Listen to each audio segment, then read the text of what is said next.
in the mountains of Italy, 1944. The men of the 442nd Regimental Combat Team fought some of the bloodiest battles of the Second World War. Their motto was, "Go for broke." They were volunteers, and they would become the most decorated unit of their size in American military history.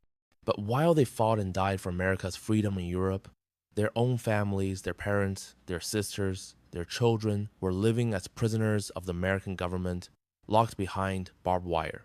This is a letter from one of those prisons. A letter from a young woman named Amiko Tanaka at the Manzanar internment camp in California to her brother, Corporal Kenji Tanaka, on the front lines in Italy. Dearest Kenji, I hope this letter finds you safe. Safe is a strange word to write. We are safe here, I suppose.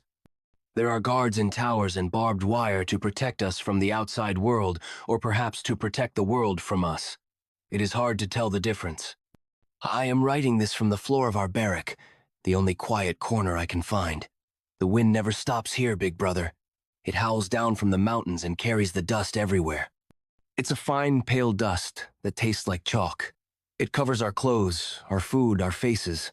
Sometimes I think we are slowly turning into ghosts made of dust. Papa has started a garden. It seems an impossible task. The ground here is hard and sterile, and the sun is merciless. But he carries water every day and has built a small wall of stones around his little patch of dirt. He says that if a man cannot make something grow, he is no longer a man. He doesn't say much else these days. Mama is thinner, quieter. She unravels old sweaters to knit new socks for you. Her hands are always moving. I think it's the only way she can stop them from trembling. She sends her love. She prays for you every night. We both do. I saw your picture in the newspaper they let us have, the Manzanar Free Press. A small, grainy photo of your unit receiving some kind of commendation. You were not smiling. You looked so much older, Kenji, so much like Papa. It made my heart ache with a strange mix of pride and anger. I am so proud of your bravery, but I am so angry that you have to prove it. That you have to bleed on foreign soil to prove that our blood is American. Is the soil in Italy fertile? Does anything beautiful grow there? Or is it just mud and steel like the boys who come back from the hospital say? Papa's single stubborn flower finally bloomed today, a tiny defiant purple iris. I have pressed it inside this letter, a piece of home, even if home is now this. Mrs. Sato next door received a flag last week. Her son Jimmy was in your unit. They folded it so neatly, a crisp triangle of stars and stripes. They presented it to her with solemn faces. She did not cry. She just held the flag and stared at the guard tower, at the American flag flying there. I wonder what she was thinking. What does this flag mean here, in this place? For you, it is a symbol of the freedom you fight for.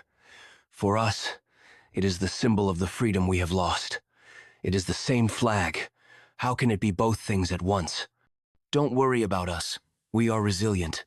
We have school for the little ones. We have baseball games. We try to build a life out of the dust. But I worry about you. I worry about the part of you that this war will take, the part that might not come back even if your body does. Please, Kenji, be brave, but be smart. Be a good soldier, but do not forget the boy who taught me how to fly a kite on the beach in Santa Monica. That is the brother I am waiting for. I must go.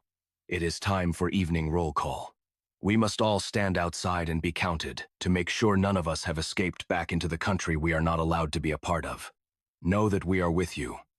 Every step you take in those muddy fields, you carry our love and our hope. Come home, Kenji. Come home to us. All my love. Your sister, Emmy.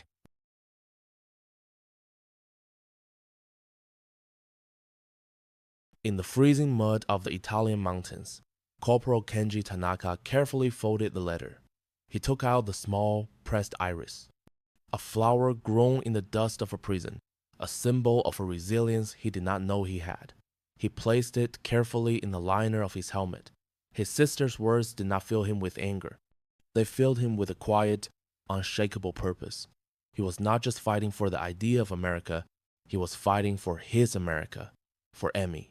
for his parents, for a home behind barbed wire. He was fighting to force the country he loved to finally love him back. The men of the 442nd would continue their relentless advance, earning more medals and suffering more casualties than nearly any other unit, proving their loyalty with blood, one impossible battle at a time.